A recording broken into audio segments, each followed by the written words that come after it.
to go along and say that one of those sounds that really just sounds the best is that ooh woo kind of sound.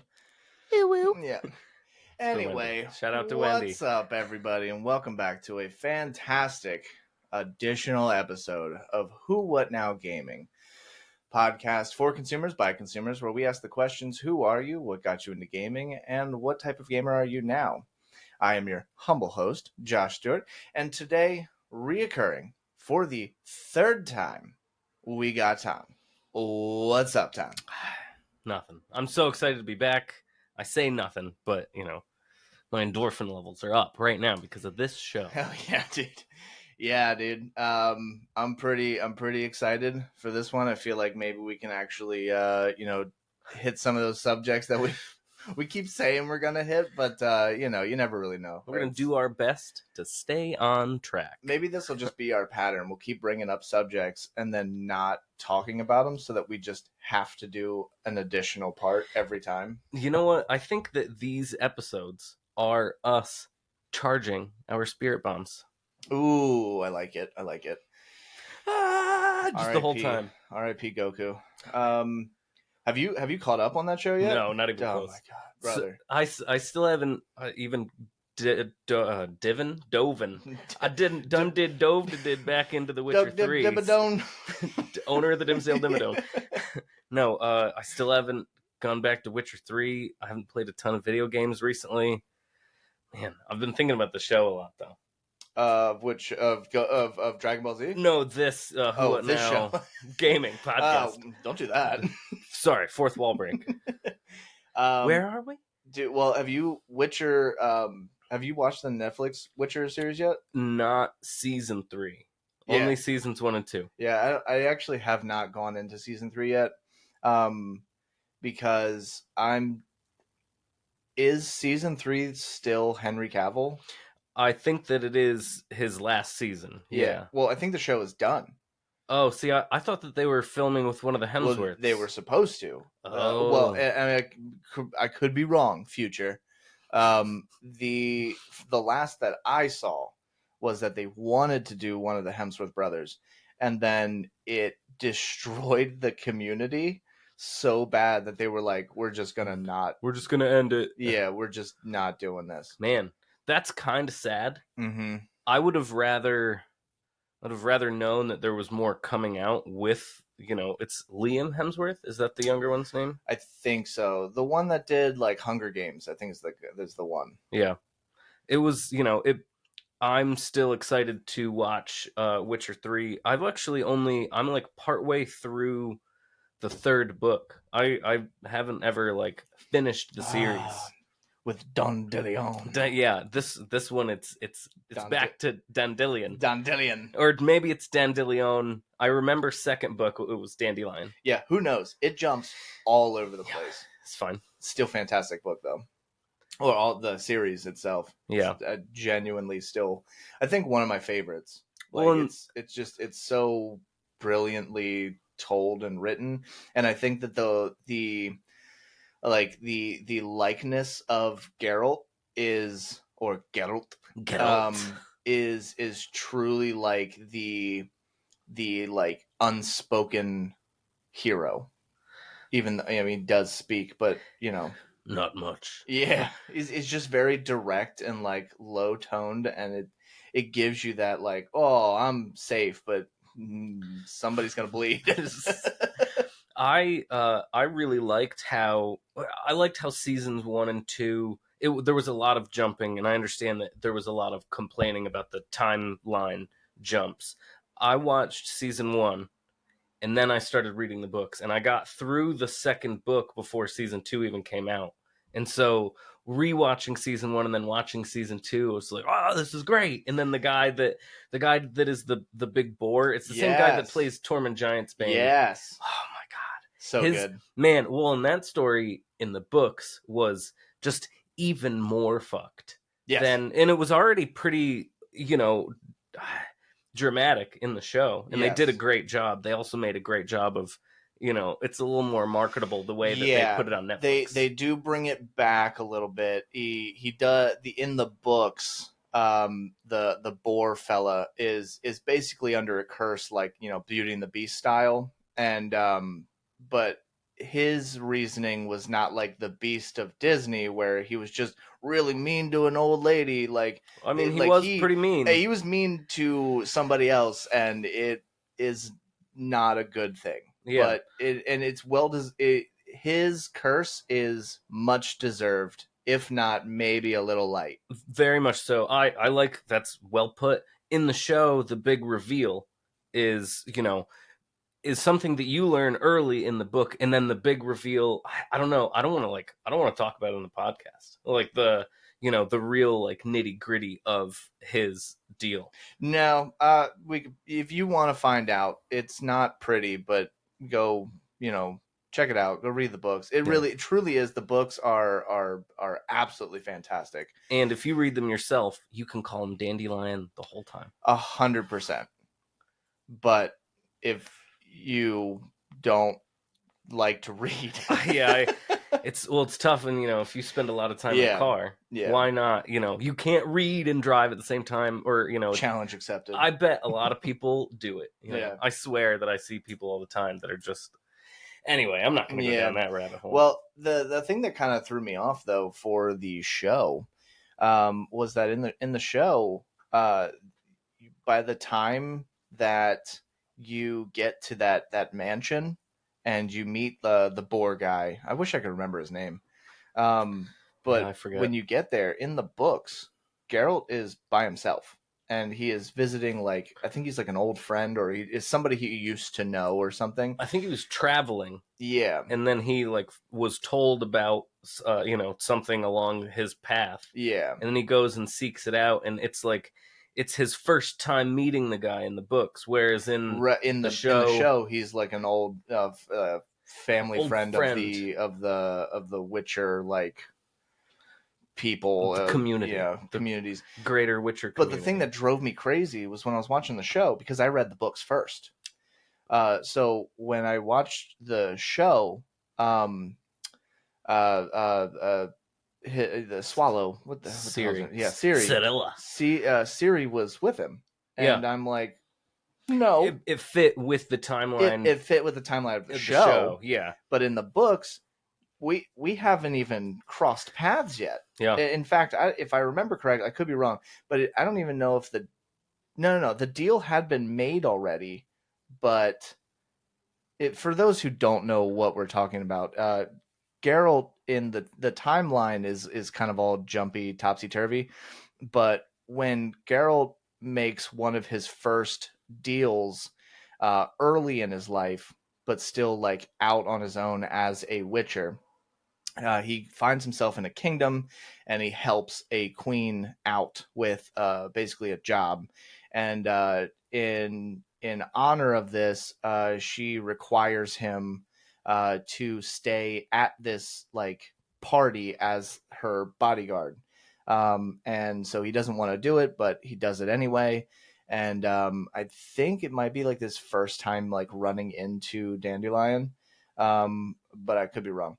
But he basically finds a point where somebody runs in claiming that he is or this mysterious figure gets to marry the queen's daughter, and by the law of surprise, which is basically like, if you have absolutely nothing to your name or nothing of value that is equivalent to the reward that should happen for like saving a life, you can present the law of surprise, which is that later in life, when you have something of value, you can claim it and you can't refuse. Yeah. Doing so, basically a deal is struck, and Geralt takes the law of surprise and doesn't realize until much, much later that surprise is a child. Yeah. And and everybody immediately assumes that it's going to be his child bride. Right. But, you know, I really enjoy that Geralt is not like that, and that he is going for more of like a father, a reluctant father figure. And I think it speaks a lot about Geralt, because the Witchers, when you become a Witcher, you no longer have the ability to produce heirs. So you cannot have kids. Oh yeah, I almost forgot about So that. when the only way a Witcher is created is by kidnapping or by gaining a child through law of surprise. And then the process of becoming a Witcher is gruesome and torturous and horrible and stuff. And that's why like all these Witchers are so like grizzled and angry and Savage. yeah, absolutely. And so like the process is like, I mean, you're left out to like fend for yourself. You go through like starvation, rigorous like training exercises, and then you get like chemicals basically burned into your eyes and down your throat and stuff to like make you immune to certain things and stronger to other things, and Oh which yeah. is why your hair goes completely white and your eyes get cat like. And so it's this like potion abuse kind of thing, but eventually you become this like honed killer that society just hates. It makes me think of like, imagine if a Spartan, like back in like Mm-hmm. Greece and Sparta days, if a Spartan also was Bane. Oh yeah, 100%. That's that. Yeah, dead on. I was pretty proud that I like just thought of that on the Yeah. spot. Well, and then there's like other Witcher factions. So like Geralt is part of the Wolf pack, and then you have like what are they like? There's like a snake one, a cat one, and like they explain a lot of them like in the games and stuff. But a lot of them are kind of dying out, and because there's as we progress through time, there's less and less like monsters. Civilization is kind of growing, and so there's not a whole lot that are needed for Witchers. So, but I mean, it's a fantastic series. Anybody like listening, watching, like please, please, please go check that out. It is so good, so good. Show pretty good, but the books are phenomenal. I've heard nothing but good things about the game. The third game specifically. Mm-hmm. I've heard good things about Witcher 2 as well. Third game is so good, dude. I I wish that they would oh, like just remaster it in a way to make it look more beautiful would literally be my only concern or just my like a only new my only thing. texture update. Yeah, just to make it visually more appealing, but don't change the game. The game is so good and so well like thought out, and it's one of those ones where you really have to know, you have to think. It's not a game where you can just go figure out things in the moment. Like it encourages you to be better at being a Witcher. So if you are going to find a griffin or something, and there's a griffin that is terrorizing the town, I think it's like one of your first missions in I the think it third is game. the first Yeah. mission. It's the only one that I've done Oh, really? in The Witcher 3. I only played up to the point of where you like meet and are like riding with Yennefer. Yeah. Right in the beginning. So yeah, so the game encourages you to learn about the monsters you're hunting, because not only is it like really cool for the story itself, but there are potions and concoctions that will give you boosts to this damage that maybe is that beast is vulnerable to, or it'll give you resistances that maybe that monster puts out a lot. And if you just go in completely blind, you get wrecked 100% of the time. It's a game in canon. A Witcher would do research. Yes. And so you need to become, even as the player yourself, you need to do research, even if it's like, in game.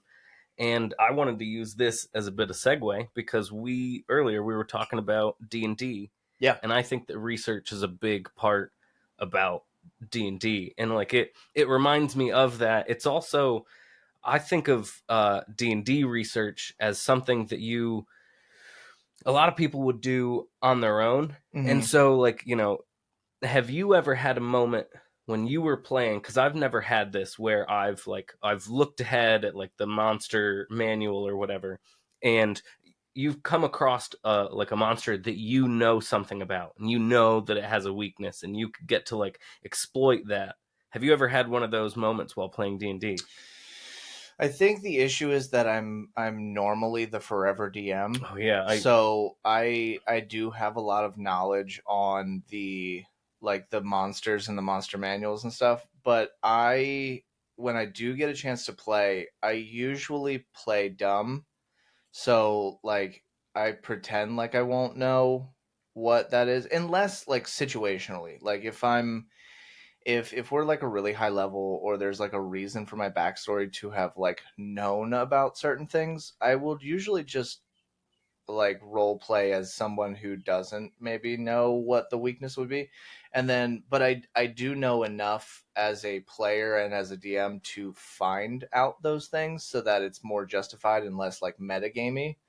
Because I think what becomes a problem, well, not really necessarily a problem, but more of like a hazard, I guess, like a caution, like be careful when you do it kind of thing, is metagaming, because metagaming can be really really fun, but metagaming can also be really destructive to a campaign, in a sense that like it is a game and we're all sitting around having fun.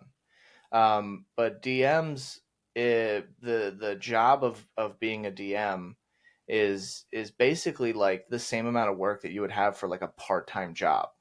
So it's when like I DM, I spend, like we have a game every 2 weeks. So I will spend a good portion of my weekends just kind of like figuring things out. And then the week or a couple days before the game, I will solidify everything and put it into where it needs to be. But when you get to points like I think I told this before on the podcast that we had a game, like years ago, where I spent like a week straight just building this like course after course after course of like each one of the like stat traits, like strength, dexterity, like constitution, like all that stuff. And then we got to like a dexterity like challenge, and I basically came up with a design of a room where every time you would step on like these like pillars that were, it would kind of just like, if you fell, you'd fall into like a black abyss, kind of Oh, thing. So you had to like stand on them, and each one of them moved in a certain direction, and some would react with other people on other things. And so like I came up with, it took hours to figure out the mechanic of this room. And because I was so hyper focused on the mechanics of that room, when we got to that room, one of my players summoned, basically like a big hornet or something like that, and they all just flew across it. And I was like, "Oh, what the fuck, man! Like I spent hours doing this, all this and it's work. like, yeah." And I was like, "Well, I guess we'll move Like on it's to the fuck next." me then. Yeah, because I'll go fuck myself. Well, and so it's you as a DM. It seems like that would be disappointing that you didn't even get to utilize that. Like Hmm. it's almost it's not wasted time. Time spent having fun is not time wasted. But this is it's an instance where your players, they're probably so happy that they didn't Yeah, have to like worry about falling into an abyss yeah.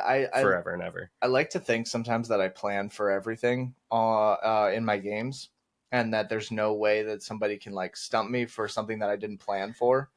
And my ability to improv in those games are really really good. Like I pride myself on those, Yeah. Well, and and being that's able to like something think on my feet. you learned, probably through practice. 100%.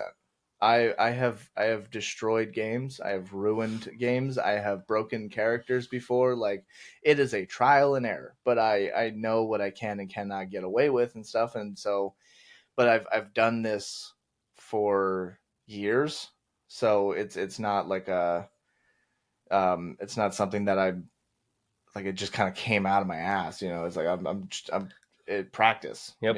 But I don't even remember where I was going with it, to be honest What with you. what are some other you had some other D&D questions for me, and I Yeah, so I was actually talking with the wife, about, so I tried, I love D&D, and I tried getting my wife into D&D, and because I thought, this would be a fun thing to like kind of share, kind of thing.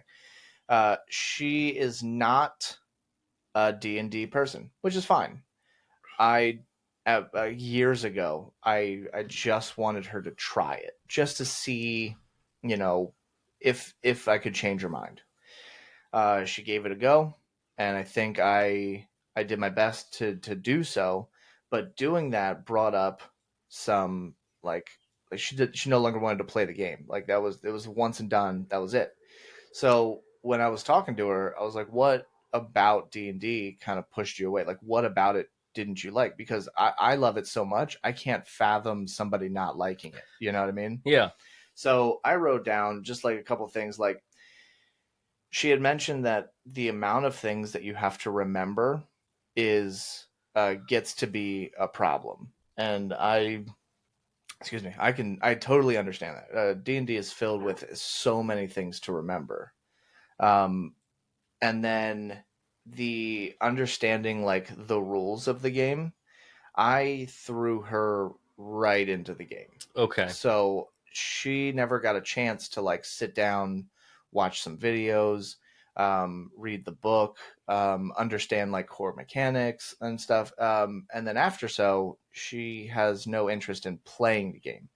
So if I were to have changed her mind, I think I would have told her that maybe like driving in the car, throw a YouTube video up. Like say you're making a character and you're, I don't know, like a fighter, like an Eldritch Knight. All right, so you're someone who can swing a sword, and you're someone who can also like cast low level spells, but not like some of them are really really decent.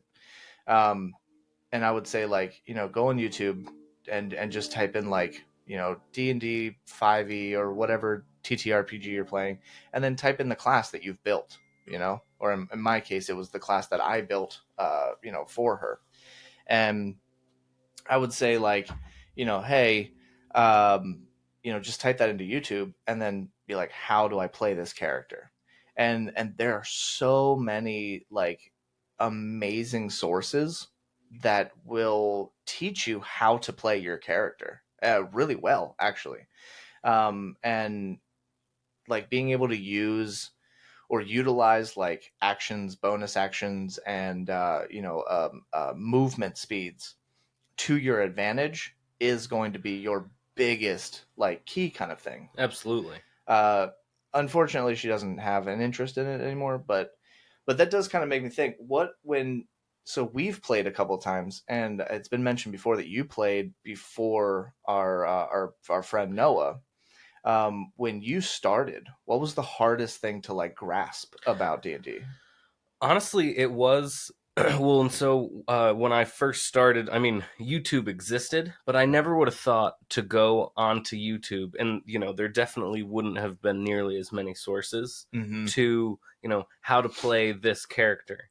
And so when I first started playing, it was I played with, I think the first time I ever played, it was with my college girlfriend's brother and some of his friends, and I just like it was one of those times where I just jumped into it, and I knew it's a lot about role playing, and I treated it like a video game that the controller is just your voice, like you Yeah. tell people what you're gonna do. Right.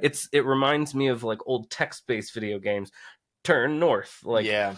in and in that moment I realized that like I would enjoy this and that I wanted to learn more. And so uh honestly, I think the first time I played, I think it was the original D&D, and I think that 4E was out at the time, but they like actively didn't want to play 4E. They were like purists, and that like the original D&D is the best way to play. And so honestly with that one, I didn't dive super deep.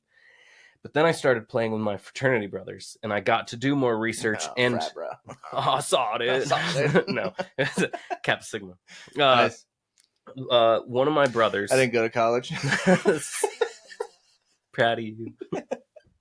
It's not for everybody.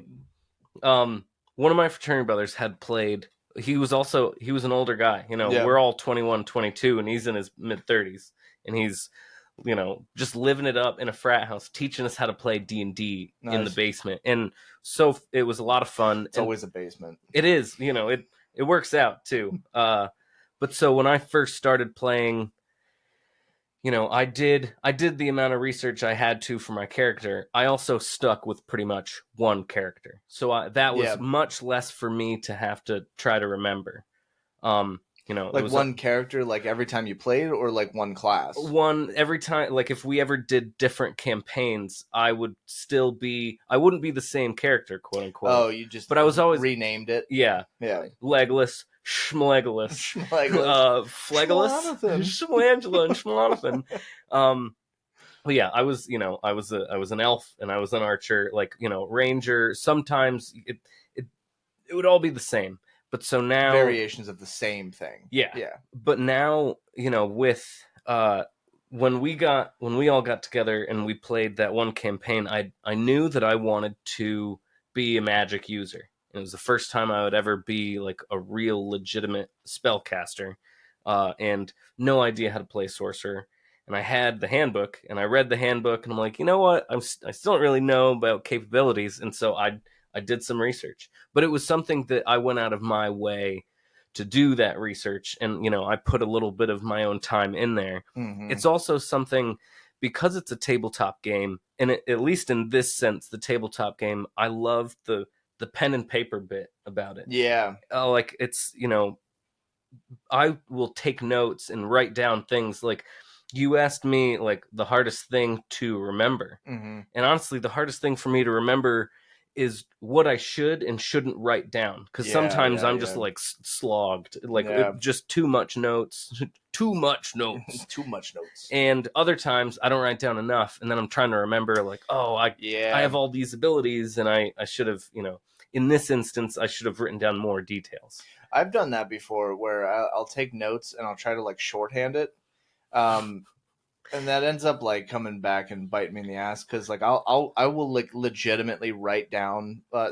We had a game, even as a DM, I'll write down the notes and be like, what the fuck does this mean?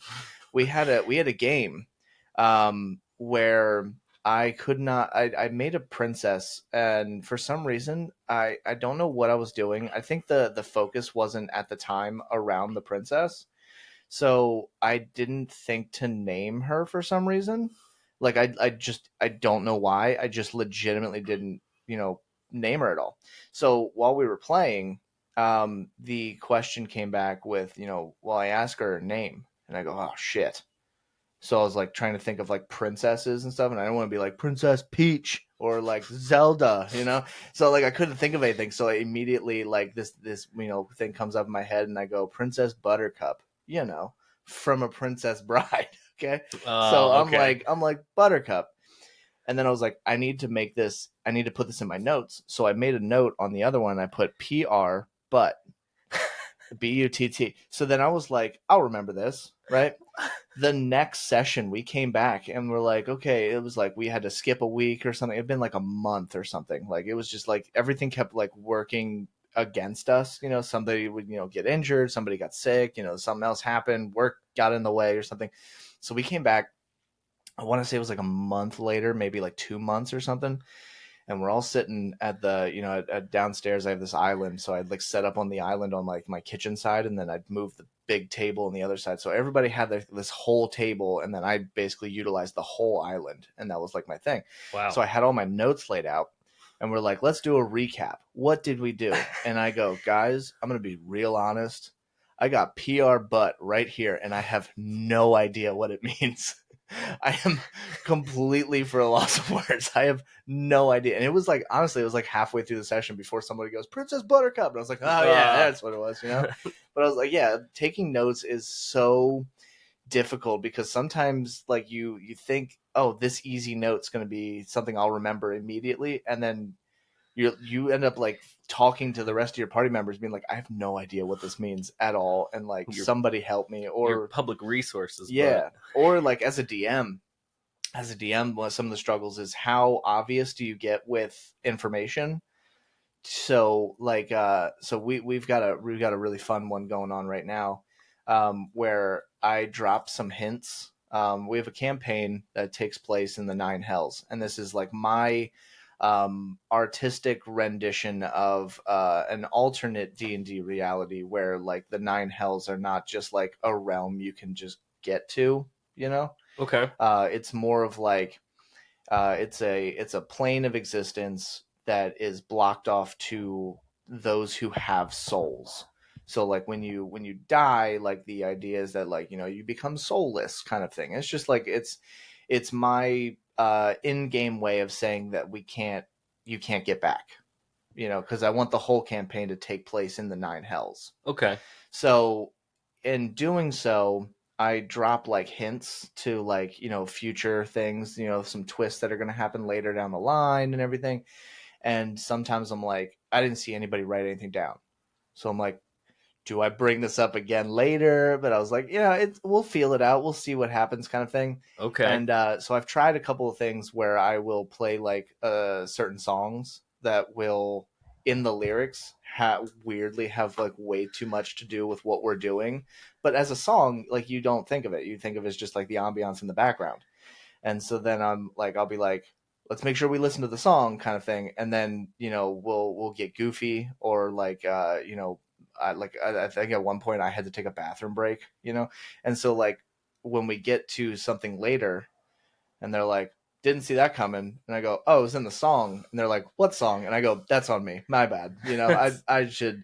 So I think my like future, I think maybe I'll like, maybe that the preemptive stuff, like maybe not playing the music in the background, being like, I'll send it to like my players and be like, hey, this is what you're hearing, take a look at it on your own leisure, kind of thing, Oh, that's a kind of good thing. idea. But the reason I bring it up is because like, even though like I've been playing D&D for years, I feel like every group that I join up with and stuff only benefits, this is going to sound super selfish, but like it only benefits me in a cool way, for like to me, because I'm learning more things about the like my style of DMing, or my ability to be a player.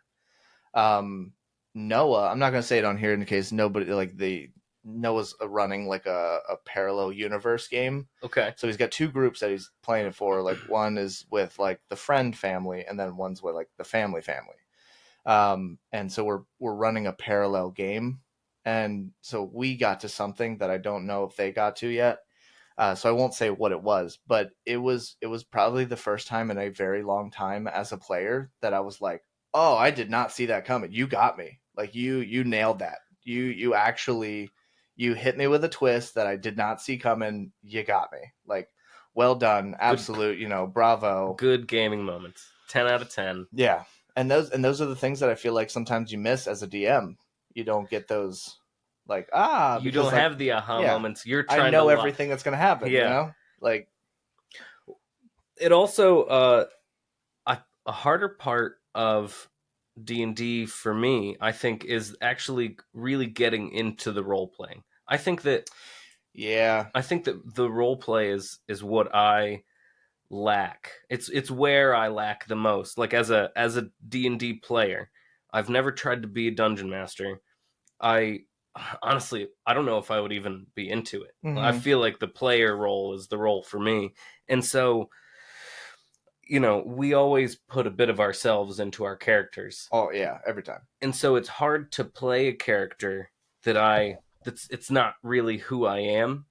Uh like if you know, me to if I were to try to play a bruiser that doesn't do a ton of talking, that's not me. Right. I don't lift weights enough, and I talk way too much to like for me to just be able to flip that switch, and all of a sudden now I'm this character. Sure. And it also, I feel like that don't do I do things to take us out of the immersion of the role play too. And it's because if sometimes I won't keep up with like a voice, or all of a sudden now my character is going to have this great idea, but it I don't know, I feel like sometimes it just doesn't fit. Like if that's the character you're making, maybe I should, like, for me to keep quiet is tough sometimes. Yeah. Well, I could understand that. I try to do role playing in like I try to dedicate myself to the role play aspect, because I feel like I get like getting over that hump of being comfortable is always the hardest. Um and in the beginning, like having having a group where nobody's comfortable with the like role playing and putting yourself out there is almost kind of comforting because you're all learning it together, you know. But I have found that if one person in the group, I mean like at least one person, um, really just goes all in on like a voice or like the RP aspect, it almost is encouraging because you're like I'm not going to look like a fool because this person is already doing the thing that I would think that I would be embarrassed doing. And so when I go into a group, I always just try to be so I play a character named Vor, who is a Shatterkai rogue soul knife like build looking deal, right? But he's like I play him like the Sandman from like Netflix and like the books and stuff, and he's very like low voice and very direct, and I will not do this. The only things that I am here for is whatever. And so it's Killing. very yeah. I'm here for gold. I'm here for money, dirt, and but it's like it's a very just like a direct, like when someone comes over and says like I want to do this, that, and the other thing, and if Vor wouldn't do it, he'd just no, it's just straight to the point, whatever. But then when we get into like longer conversations and like I do like I made him kind of like a higher charisma type of thing. He's basically just like a stick to the shadow assassin kind of guy, but also super super skilled in in disguise. So like his true self is very direct, low voice kind of thing, but it also allows me when I do the disguising and my roles, I've specifically built roles to be super super high in the ability to almost like change my look and personality. So when we go and do other things, I can change my character. I can role play as something else just to for the fun of it. Yeah, And I think a lot of like options. yeah, and it's fun to do that because maybe today I'm feeling a little more, goofy. So I might make like, maybe we're going into a town and I'm going to change my character to someone who's a little more lighthearted, a little more egocentric, whatever. And so it allows me to kind of do this. And I understand. I've talked to a lot of people who struggle with the role play and stuff. And I would even say like your role play doesn't have to be a voice. It doesn't have to be something silly. Your character could sound just like this. Yeah, Just, some of the steps to get into it is just use your voice, but do it in the way that you think your character would do it. yeah. You know? Well, and it's situational too. Yeah. Like, what would your character do in certain situations? And it. I think that the group that you play with, the group with which you play, is a big part of your comfort level. Did you just grammar correct yourself? Yeah, I did. In high school, I had Mrs. Yeah. Hoffman, and if you Okay. ever ended a sentence with a preposition, she had these long fingernails, and she would start clicking them Oh. on her desk. And it's like, oh, okay, group with which I used to play. That's like the for who and for whom thing. It's like Yeah. anyway, sorry, I didn't mean to interrupt you. No, you're fine. It's something that I would like to work on more as a D&D player is Yeah. like getting into the role play more, but it's if I didn't actively seek that out, then again that would be another aspect to make that it's a hard game Yeah. for sure. D&D is a very you have to be able to think critically, Right. or it's not going to be as much fun. If you're only thinking about combat, I feel like you just really pigeonhole yourself and you're taking away like 2/3 of the game. Yeah, it's really I think oh, excuse me. I think like the three, Triforce pillars of D&D, would be like, just mechanically understand your character, um get yourself to a comfortable place with like role playing, and then the rest of the game like Yeah, it's really not like I think people look at it as D&D is this like huge complicated thing, and like say you don't know everything that you're going to do. That's actually probably the most I think maybe in my opinion the most misunderstood part of D&D is that you don't actually have to know everything about everything. What's fun is that you are a player and the DM is just the narrator to a collective story. Yeah. There is no winning, there is no losing. So You win by having playing. right. So having fun with it would be like if I were to I have a crazy idea. I want to run, that direction. I want to jump off the first two, jetting out rocks of this like cave wall, and I'm gonna jump up, do a double, backflip, and after halfway through the second backflip, I'm gonna kick the lamp that's hanging off the ceiling with my foot. Everybody would be like, "What the fuck are you talking about?" But your DM's job is to go, "Okay, that's what you want to do. Let's find a way to do it." Yeah. So you say, like, okay, let's make like an acrobatics to be able to run up, jump and jump to do the backflips.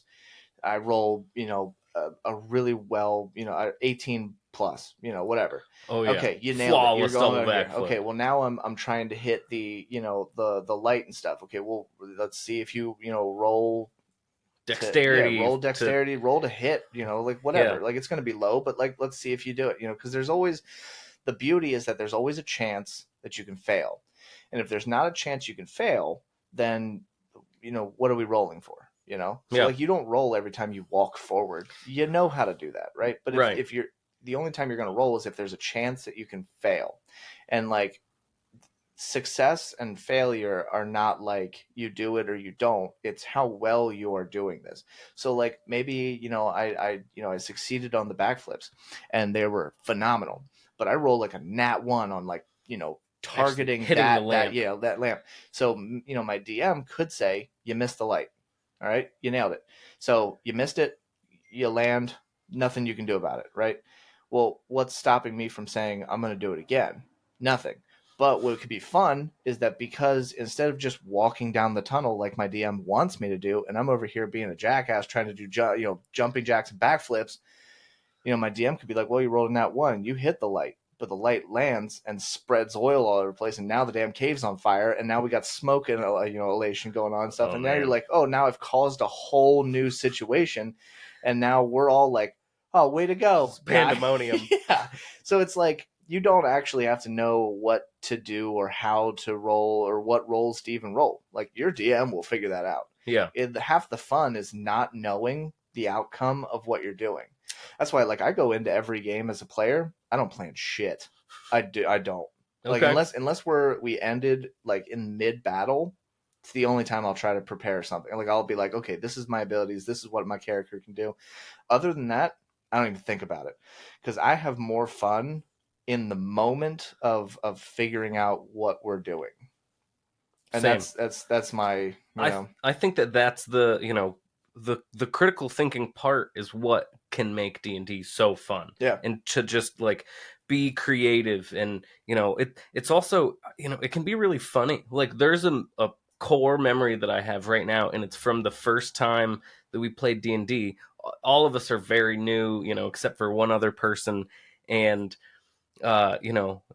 you mentioned like you don't have to roll to walk, and somebody says like, oh, I'm gonna saunter on up to the door, and I just purely out of instinct, I'm like, yeah, roll for saunter, and like I wasn't the DM, but yeah, but it was great, and everybody's like, yeah, roll for saunter, and like, man, that's something that I want to like put on a t-shirt now. Yeah, one of my favorite moments of that, of just like a party being goofy, is actually like I don't watch like Critical Role like religiously, but I do enjoy like every so often sit down like bust out a couple episodes and stuff, try to like catch up a little bit and stuff, enjoy it bite by bite on my own time. Yeah.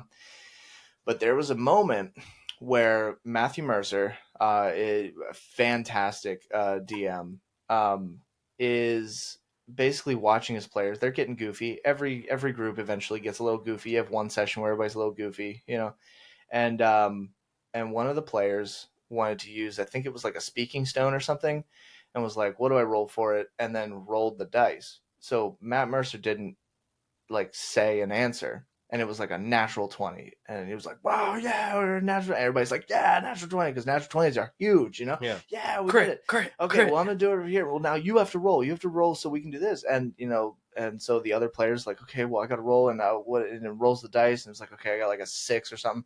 What do I add to it? And then they're like, Matt, what do we add to it? And he goes, fucking nothing. You don't roll for this. And they're like, and they just start laughing, and they're like, "Why'd you let us roll?" He's like, You just started rolling dice. Like, this wasn't up to me. I didn't tell you to roll something. You just went nuts and started rolling shit." And I was like, "That is a DM moment," because the DM didn't get upset, didn't get angry, didn't. It was just like they're having fun. Let them fucking have fun. Absolutely. That's the whole point of us being here. We're not trying to beat something. We're just being characters, you work playing together. a game. Yeah, it's a moment, and like that moment never would have happened if Matt was like, "Stop, what are you doing?" Right. It was party pooper. Yeah, exactly. That's no fun. Every party has a pooper, and that's why we invited you. So I've only ever watched, I think, one episode of Critical Role. The only time that I've seen people, they're very long. I've watched I've mentioned Outside Xbox and Outside Extra. Mm-hmm. I watched them play a D&D campaign. I watched a bunch of those, and like, man, it's fun to watch other people, especially when you get together, you have a bunch of people that know each other, and you can like, the comedy like rolls off one another. Yeah. Like their one character was a bard, and he's playing this song to like soup up the party, and in the moment he decided that it was the Vengabus song. Like that's what it was going to be. The dun, dun, dun, dun, dun, dun, dun. Mm-hmm. But it's it's like really somber, and says the Vengabus is come. And like I'm sitting in my living room watching this on the television, and I'm like laughing with them. I feel like D&D could be a spectator game in some aspects. Well, and I guess Critical Role proves that point. Yeah. I don't know if I've brought this up to you before. Have you ever heard of Viva La Dirt League? No. Okay. I am now this is my Link is Doom guy moment. I get to now like share this to you. Ooh. Viva La Dirt League is a group on YouTube, and they make like shorts and skits and everything. And they are so well done. Like easily probably one of my absolute favorite YouTube like content creators. They are I think they're based in New Zealand.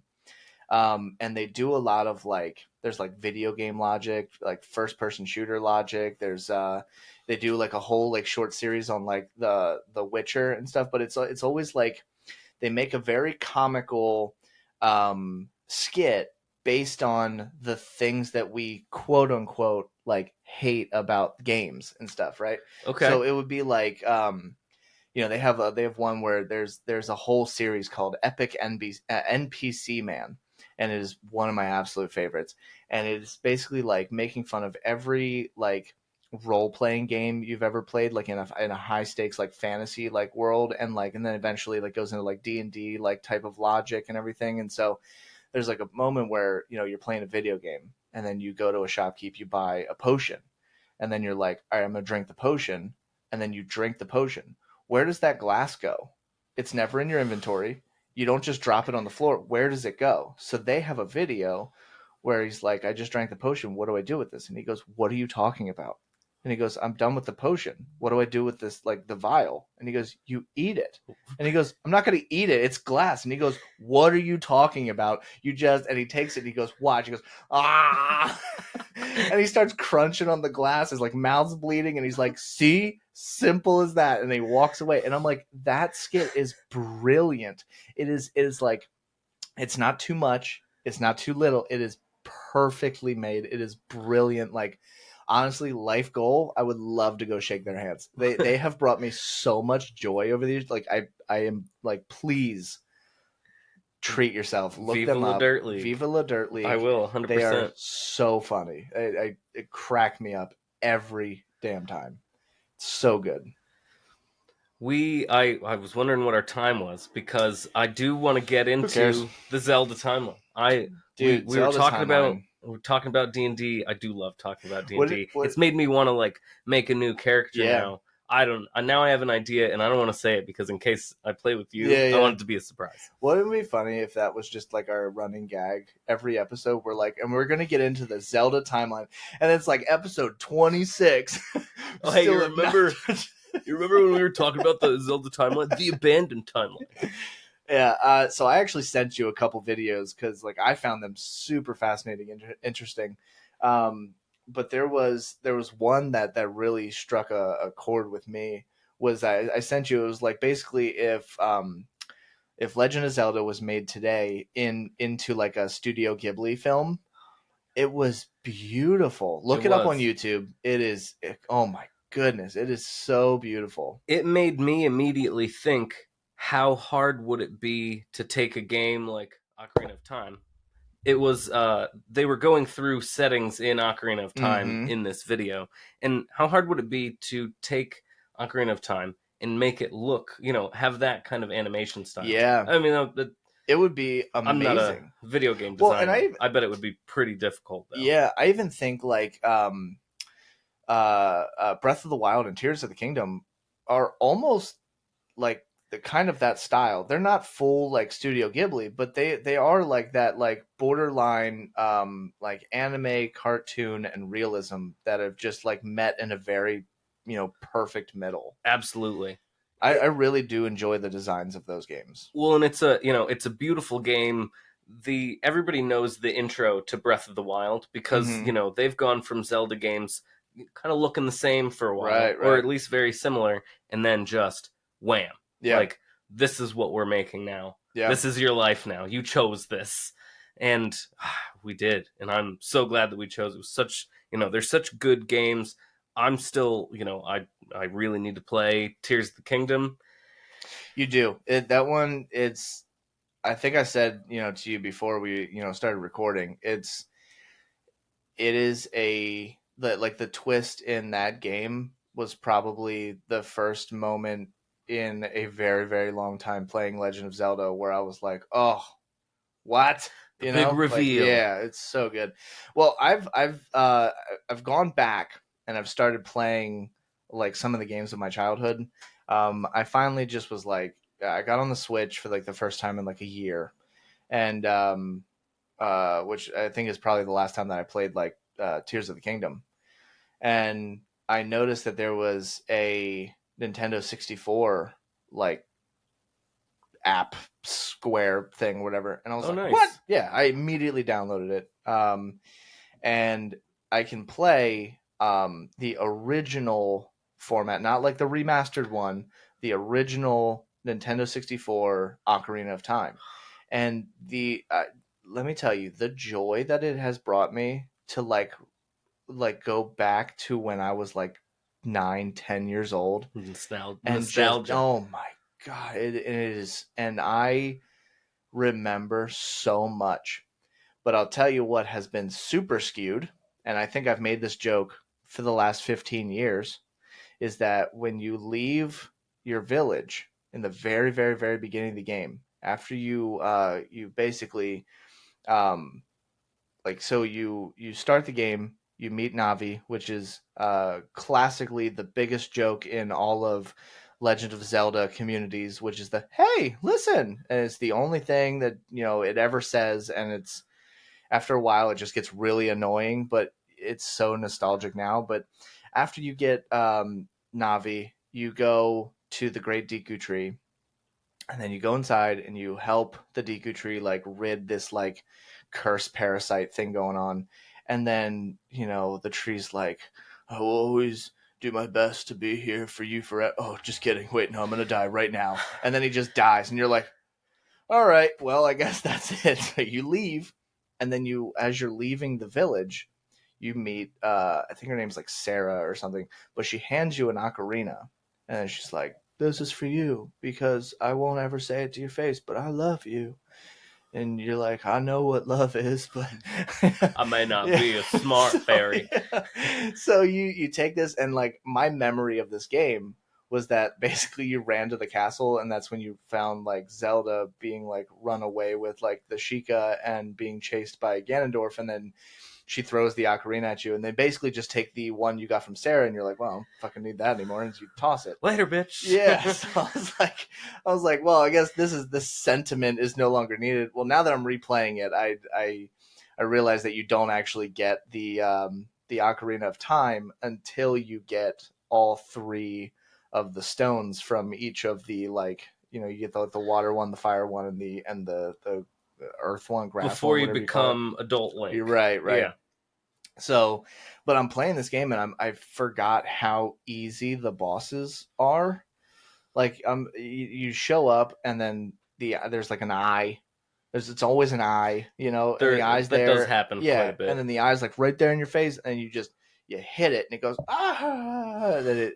and then it stops, and then it comes at you again, and the eye shows up, and you hit it again. You just do it 3 times. It's like you did it, and I'm like, no one else has figured this out. I'm like, I'm a 10-year-old child who figured out how to defeat these monsters by just poking them in the eye, and then they disappear. And I was like, all right, cool. No, but in that universe, nobody else could do it. No, I guess. Well, in this universe, there's only like 30 people. That's true. But yeah, so I'm replaying through it, and I'm just blasting through it. And I got some extra bombs. I've already found the abilities to, like, increase the the bags that I carry. I'm now at the huge wallet where I can carry like 500 rubies and stuff. And then last night before I went to bed, I became adult Link, and now I'm heading over to meet with the forest spirit. So, dude, it's been so nice. I'm gonna go through that, play Majora's Mask, and dude, I'm so excited. I'm just, it's so good. Zelda. It's Yeah, so man. I'm both have Zelda tattoos. Yeah, I think I got well, I have the hand one, and then I have the Triforce, and then I have the Eye of Truth going on there. I like it. It's all right. It's fine. It's like, it's all right. I had some fun playing that game. But like, I'm looking to play just like timeline by timeline, because that's what we were going to get into next time. No, just kidding. There's Gotcha, bitch. But it basically, it all starts with Skyward Sword, and in Skyward Sword, you have the sword it has a spirit, Phi or Fee or whatever you called it, inside the sword. And then after that, there were a couple of the older games, I think, but all of that basically eventually leads into Ocarina of Time, which was my first introduction to the game. That's where the three-way split happens. The split happens at the very end of Ocarina of Time. See, I thought that one of the splits, so like the video that you sent me about the abandoned timeline, the fallen timeline. Yeah. It's there's a timeline when you're a kid, and there's a timeline when you're an adult. Yes. But it's assuming that you live through those. Yes, because in the timeline gets really weird, because when you play Ocarina of Time, the game itself, at the end of Ocarina of Time, you defeat Ganondorf, but the world is already in ruins. When you're a child and you get the stones, you go to the Temple of Time, you play the Song of Time, and then you are brought into this the sages, the Chamber of Sages. And they tell you that the Triforce has been broken, and that, basically the 3 members, Zelda, yourself as Link, and Ganondorf, now hold all 3 of those Triforce parts. And that is basically the structure that unites those 3 characters throughout all of time. And when you are their excuse is that you're too young as a child to be the hero of time, to wield the Master Sword as the hero of time. Yeah. So they lock your spirit in the Chamber of Sages for 7 years until you are a full-grown adult at 17. So, Bazinga. right. And so then you take the Master Sword, and then you go but now the whole world is pretty much in ruin because Ganondorf got the Triforce of Power and has basically caused the whole world to go to shit. And so in doing so, you have to find a way to take him down. So at the end of the game, you go back to the Temple of Time, and Zelda tells you to go back to the moment that you met Zelda in the first place. The timeline gets all funky because when you go back in time, you are technically going back further than the moment you went to the future. Yeah. So you go back to technically the actual very beginning of the game. So the timeline would then break, which would make in one timeline technically makes Majora's Mask the beginning of a timeline because Ocarina of Time never would have happened. Right. You go, you just leave the Hyrule like right away. You go to the Clock Town, which also, might I say, also means that you never save the Zora princess, which means she was actually eaten, Dead. gobbled up, and Yep. dead Absolutely. by King Juju or whatever, the big fish. Yeah. Jub Jub, right. something like that.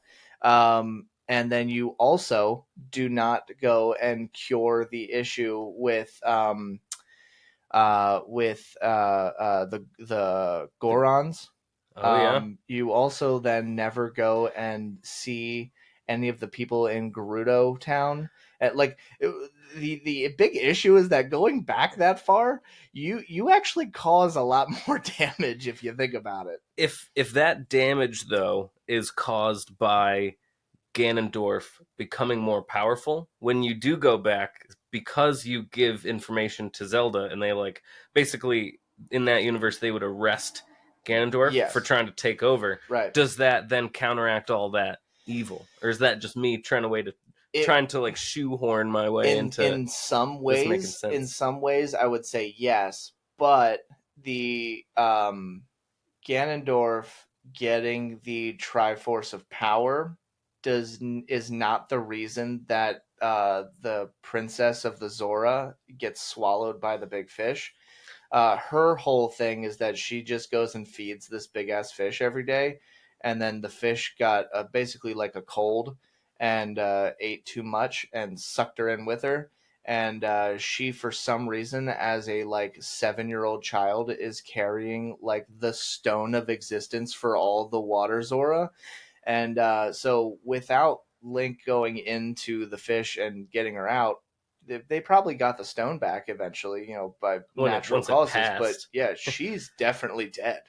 Like, like she's fish food. Yeah, 100%. Well, and so that means Link isn't engaged to her either. Yes. Yeah, I think that is, well, see, that's the other thing, because at the end of that game, Ganondorf is stabbed through the stomach or chest area or whatever, and then is sent to the Twilight Realm, which is where we get Twilight Princess.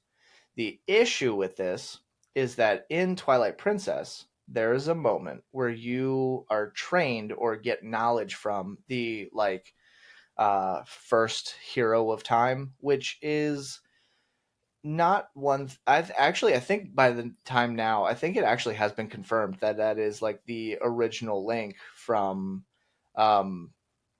like Legend, from Ocarina of Time, which is where like the conflicts start. But he's basically just a skeleton, and he's wearing like royal armor, which then begs the question, like, well, when he finished doing this, like, where did he go? And he says at that time, the skeleton that's training you, that you have the blood that is descendant from the hero of time, and says that he is the original hero of time. So he's your forebear. Right. So, which means that at some point, Link settled down.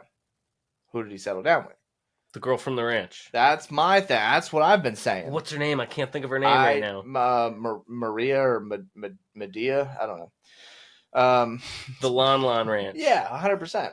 Yeah, where like her bosses basically were just like a weird Wish.com of Mario and Luigi. But Wow. yeah, they Yeah. were 100%.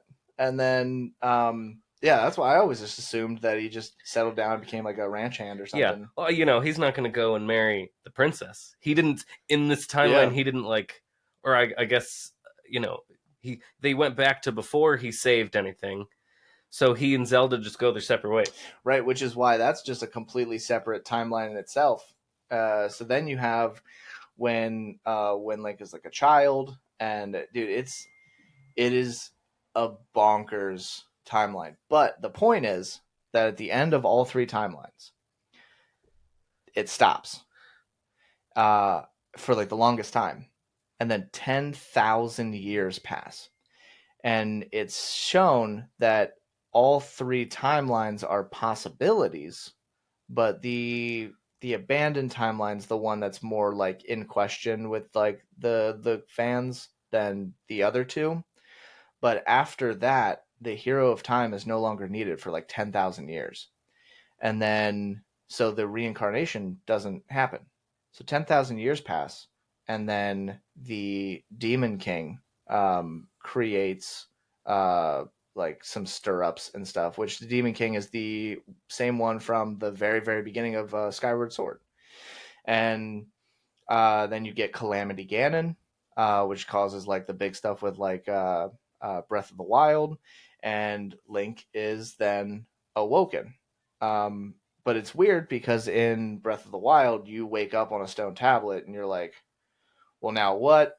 You're like, clearly didn't get reincarnated as a full grown adult and stuff, but you have no memory. And that's the fun of that game is putting all of those pieces together.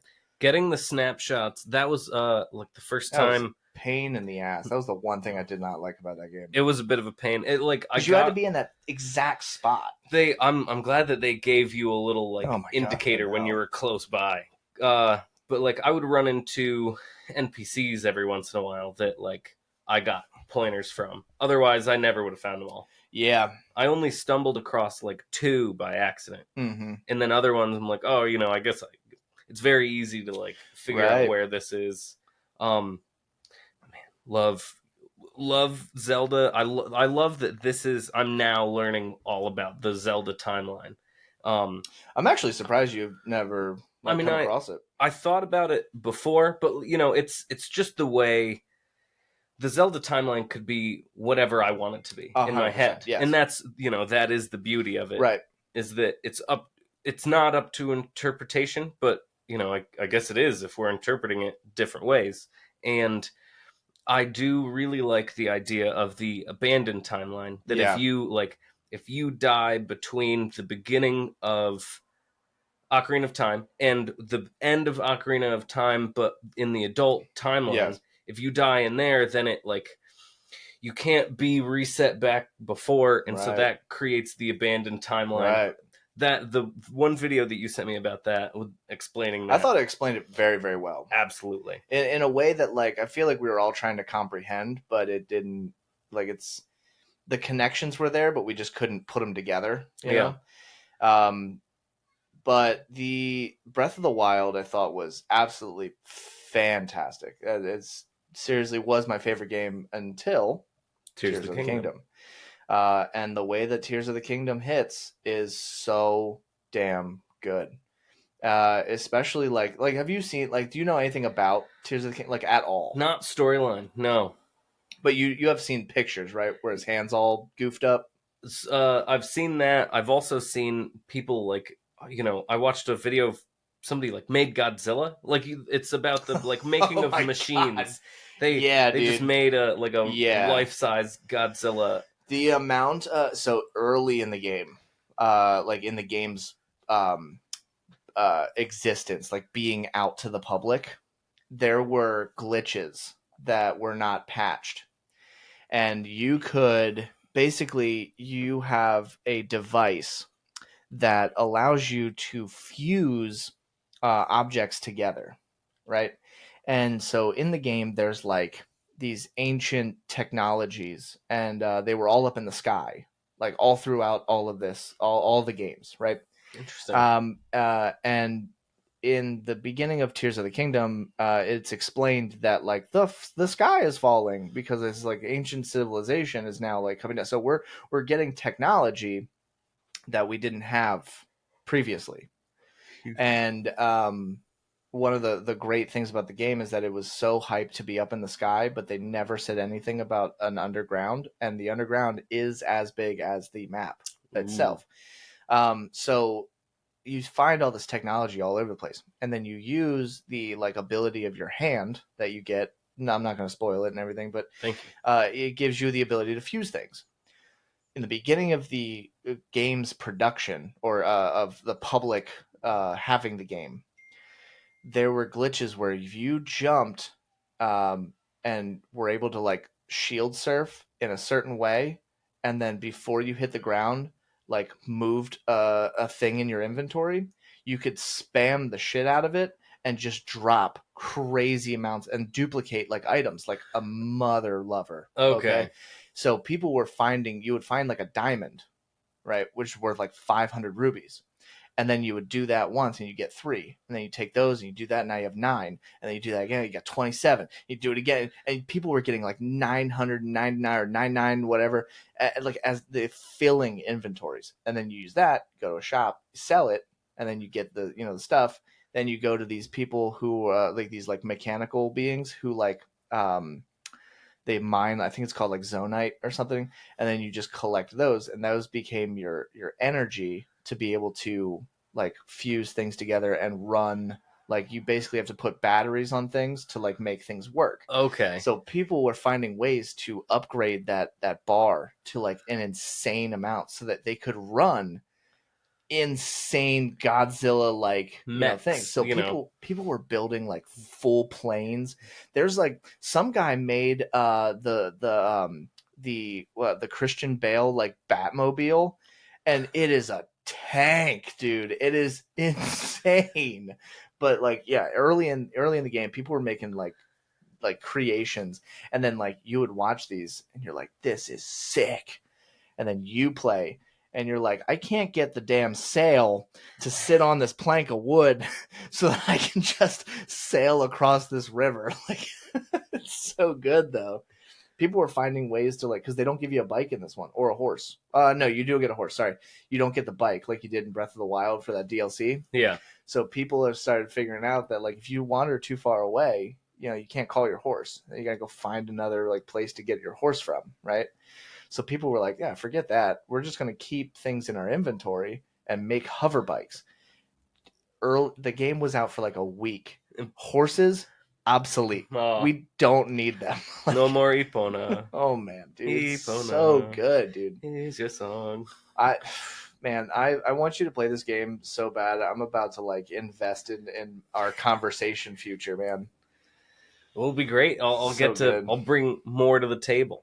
Next time. When you get it, let me know, and I will replay that game. Hell yeah. I will play that game alongside you. It's so damn good. Where are we? Yeah, 12. My goodness, dude, time absolutely flies. Time's fun when you're having flies. Well, dude, this has been a delight. It always is a delight to have you on, and happy to be back. Even though we hit the timeline, I gotta have you back, dude. It's so these are some of the best conversations. We have so much more to talk about. Really do. Good news. No corrections yet on the last episode. That's good. I should go and watch that. I have to look at your other episodes. Well, you'll enjoy the fact that it doesn't come out in real life until next week. Oh, good deal. So it's not even out yet. So I can't correct me yet. But yeah, it's we have previous episodes. We've had we've had Noah on a couple times. I think the one in by the time you hear this episode, it'll have been a couple of weeks. But the one that had just come out for everyone else was the Mass Effect deep dive with Noah. Oh, I need to watch that. I'll tell you what, that one was a struggle for me. Not because of like conversation and everything. It was that I realized how much I did not remember of Mass Effect at all. it was kind of bonkers. And so like I've been playing through it. It's good that you I'm had playing through it all again. Yeah, and there's a lot of things I said in that episode that I was like, this is my favorite. This is the thing I didn't like, and now I'm playing through it, and I'm like, man, I'm gonna have to make like a short part 2 and be like, I was wrong. That's my bad. I just want to come out and apologize. A public apology. I want to say this to my fans. I am so sorry for the things that I have said, and so it's it's a really good one, and you got to check out the episode with Quinn. That one was so much fun. I want to get Quinn back on the show. It's gonna be so fun. But as far as this, I'm so thankful that you constantly want to come back and do this. Oh yeah, I'm glad that this is a ton of fun. I'm glad I'm not boring everybody. But if you would, well, I mean, you're still doing the mansion, so why don't you throw some deets out there? Oh yeah, Moonstone Manor is it's the bed and breakfast that I work at. It's also a wedding venue. We're kind of in the middle of wedding season right now. It's been, we stay pretty busy, but especially during the weekdays, if you're somebody that has an irregular, not a Monday through Friday schedule, and you're looking for something random to do during the week, and you want, a fun place to stay and a good breakfast, hit us up, please. Moonstonemanor.com. It's that easy. You make like what? Steak, eggs, lobster. You make like a 3-tier cake for everybody every morning. I love fresh. My French toast. I will brag about my French toast. Oh, I just kicked the camera. Yeah, it's it's a really fulfilling job. I'm learning a lot of new things. I don't sit in an office all day, it's fun for me to learn new things. It's a part of business that I never thought that I'd be involved in, and it does. My schedule is a lot more liquid than it used to be.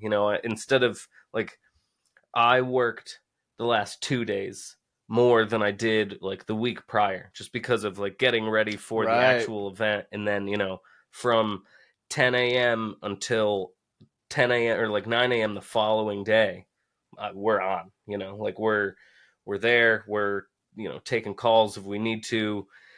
Do people hold like the after part? I never remember what it's called. I am married. Like a reception. There we go. Yeah. At the manor itself too. Yeah, there's a big pavilion outside, and so anything that is 250 people or less, we can have the event there. Yeah, it's a lot of people to have at a wedding. It's sometimes you get some big weddings. I bet it's wild. It's a whole new ball game. It's something I never thought about before. I'm still learning a lot, but it's a lot of fun. You know what? I do want to have you on for another episode because I do want to have a conversation. I want to go into some of that stuff because I'm curious, and I think it'd be really fun to like we've shared stories and stuff before and stuff, and I've always really enjoyed them. I think it'd be really fun to have it on the podcast. What you can and cannot say, because it's a tricky business, bro. Yeah, well, and it's still it's a customer service business, and we try to be as accommodating as possible. But the amount of people that are given paperwork and just don't ever read it, it makes me crazy. It's a lot, but you just got to roll with it. Sometimes I remember the times when I got a super long email and I'm like, oh, I'm not going to read all this. Yeah. But if it was important, I would absolutely read it all. Listen, every time Apple has a new update, read your terms and conditions. I'm like, fuck that. There's a whole South Park episode about that. It is, yeah. One other thing I wanted to talk about real quick. Yeah. I was watching I think that they're getting ready for Summer Games Done Quick, and they released a game, GDQ, Games Done Quick. They released a guy that was playing Alien Isolation. He was speedrunning it in a certain category, and very good, very funny. Also, love that game. Never played it. I watched it be played, and I would do it again. Damn, there was a game I wanted to bring up. I feel like we have to bring it up just really quick, and then we'll close out. I've And only then we're actually done I've forever. I've only talked to one person who actually has played this game. Time Splitters. Wait, It was like PlayStation 2, I think. It was like real early. It was like basically if like Vin Diesel from like Reddit was a time traveler.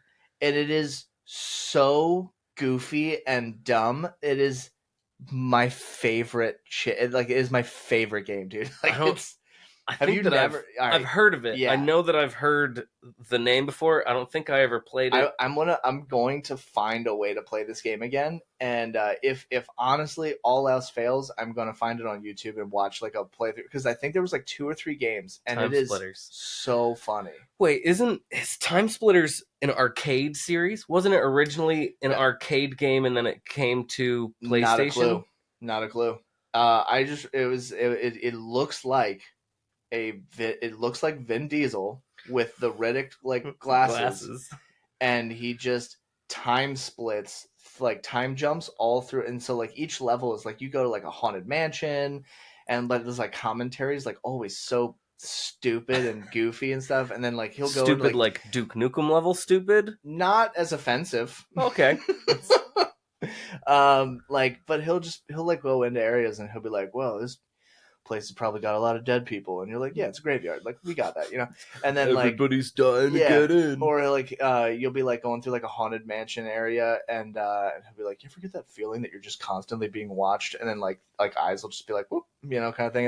It's just goofy, like dad joke filled kind of thing, but like you run into like scientists, and like you're trying to like I actually genuinely don't even remember what you're trying to do in the game. You're trying to split But it's time. it is so funny, and I love it so much, and I want to go back and play because I remember playing that game and like finding out there wasn't another one like after I played like 2 of them, and was just genuinely bummed out. Was like, man. no, this sucks. Like I want to keep playing this game. Like it's so good. When you brought that up, I thought of a game that was on PS2. I remember specifically PS2 because it used the pressure sensitive R2 and L2 triggers. Yeah, and it was like you had psychic powers. It was also a first person shooter.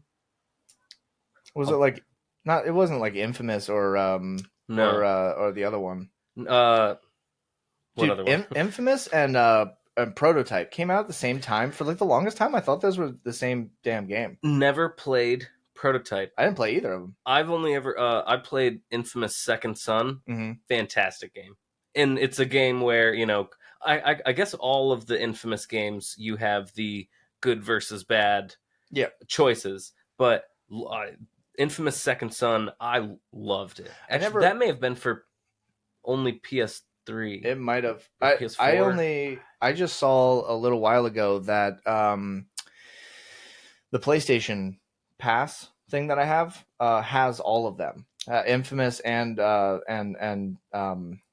Prototype. So I might go and just like check them all out and play them. Play Infamous Second Son. It's actually I loved the storyline. Yeah. And I played as the good guy. If you're the bad guy, I will say like the ending is the worst. Oh, like it is a bad ending. Like bad quality, or like it's like you are bad. You are the bad guy. Yep, you fully go like dark side. Not even in the fun way, dark side. Like I don't want to spoil it. Yeah, honestly, I'll play it. It'll be on my list. It's a game that gets you invested. Maybe I'll stream it. So I'm looking at going into getting into streaming. Just for some shits and giggles, just to play some games, talk to the community, and have just a good time. I mean, I do the podcast and I play games. Yeah, why not? Why not? What's more to love? Yeah, why not just merge those two together? So, but yeah, we definitely have to close this one out. We have to do another episode. There is, so please go check out Moonstone Manor. I'll throw the links in the description. Guys, we are growing. We are doing our best to get more platforms and such out there. You got a new camera? Yep. If you notice, we're on a different angle now. I got a different camera. Kind of also in prep for doing the streaming stuff. But you come check us out. Follow us on TikTok, Who What Now Pod, on Instagram for the Who What Now Pod. You can find me on Instagram at Phoenix Stewart.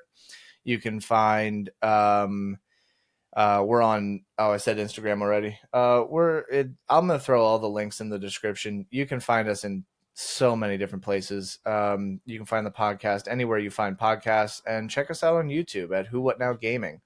Leave a comment, subscribe, leave a 5-star review. It really does help the algorithm get the show out to more listeners, and more ears, just so that we can, more of a community to, chit chat and have fun conversations with.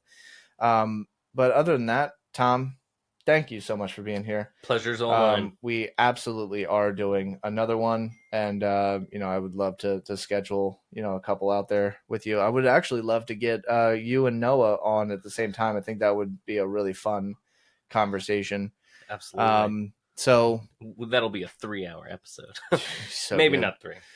Maybe we'll just do a day and record 2 episodes and then just split it. Cut it right in half. Yeah, if you ever see us wearing the exact same clothes back to back, you'll know why. It's funny you mentioned that. I almost wore the same shirt that I wore for the first. I almost wore the Zelda one. Yeah. Hell yeah. So until next time, thank you for watching, and we'll catch you on the next one.